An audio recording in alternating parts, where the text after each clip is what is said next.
নমস্কার বন্ধুরা, আপনারা সকলে কেমন আছেন? আজকে আমি আপনাদের জন্য নিয়ে এসেছি খুব সহজ পদ্ধতিতে মোরলা মাছের ঝাল রেসিপি, যেটি আপনারা কোনো রকম মশলা বাটাবাটির ঝামেলা ছাড়াই হাতে মাত্র 15 মিনিট সময় থাকলেই বানিয়ে নিতে পারবেন। তো তাহলে আমাদের আজকের এই রেসিপিটি শুরু করা যাক। আর আমি প্রিয়াঙ্কা আপনাদের সকলকে আমার চ্যানেল ডিলিশিয়াস রেসিপি বাংলাতে স্বাগত জানাই।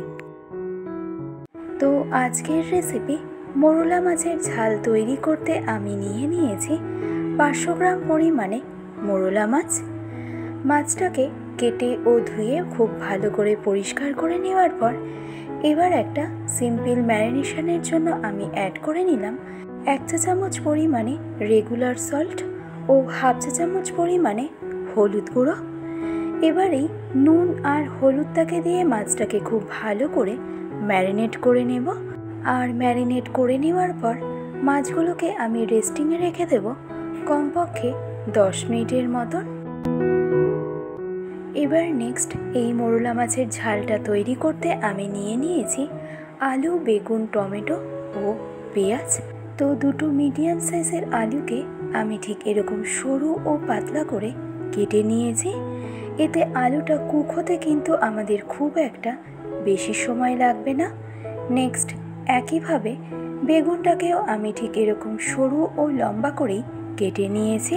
এছাড়াও এই রেসিপির জন্য আমি নিয়েছি 150 গ্রাম পরিমাণে পেঁয়াজ, যেখানে পেঁয়াজটাকেও আমি ঠিক এরকম সরু ও পাতলা করেই কেটে নিয়েছি। আর নিয়েছি একটা মিডিয়াম সাইজের টমেটোটাও একইভাবে সরু ও পাতলা করেই আমি কেটে নিয়েছি।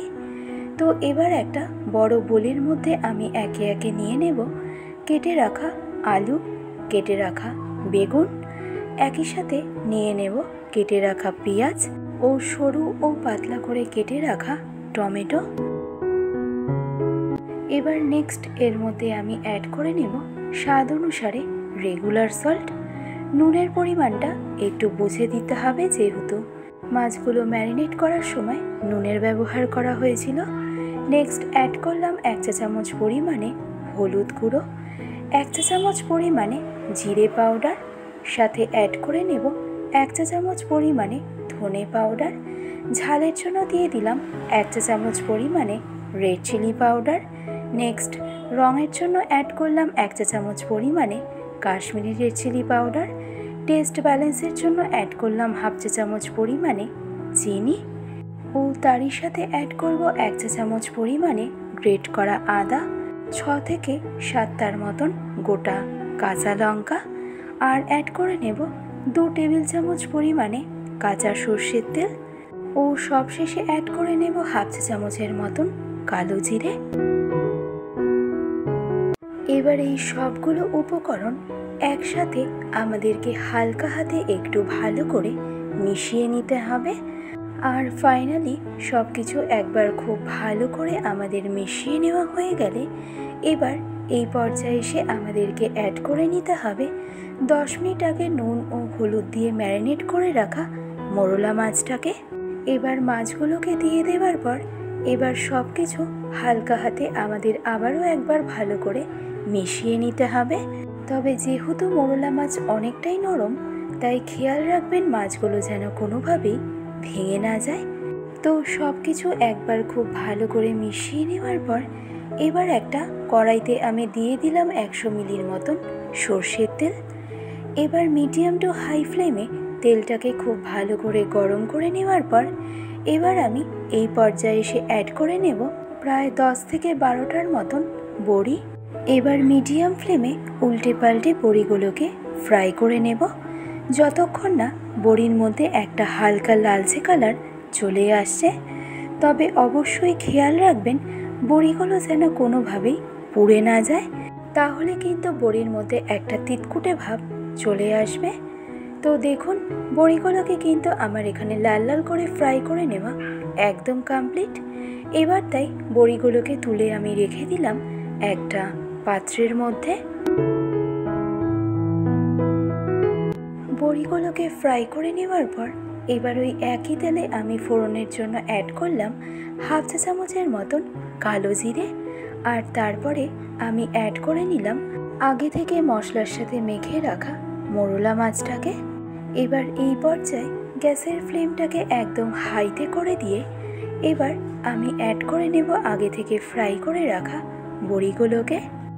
এবার বড়িগুলোকে অ্যাড করে নেওয়ার পর হাই ফ্লেমে সব কিছু একবার খুব ভালো করে মিশিয়ে নিয়ে এবার আমাদেরকে এই স্টেজে অ্যাড করে নিতে হবে 1 কাপ পরিমাণে ঈষৎ উষ্ণ গরম জল।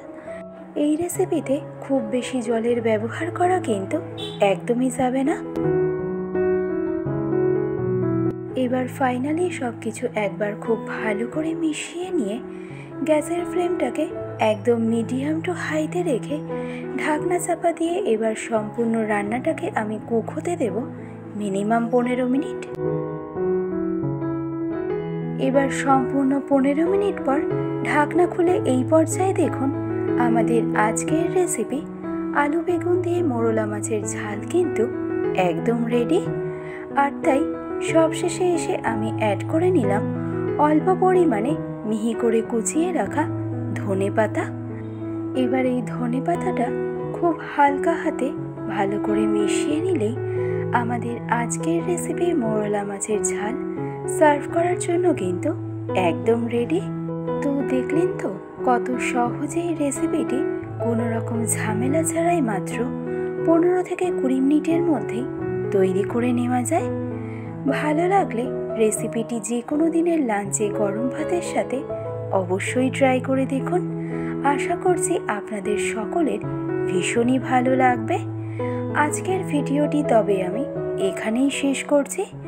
আবার চলে আসব অন্য কোনো এক রেসিপির আপডেট নিয়ে। ভালো থাকবেন, সুস্থ থাকবেন, ধন্যবাদ।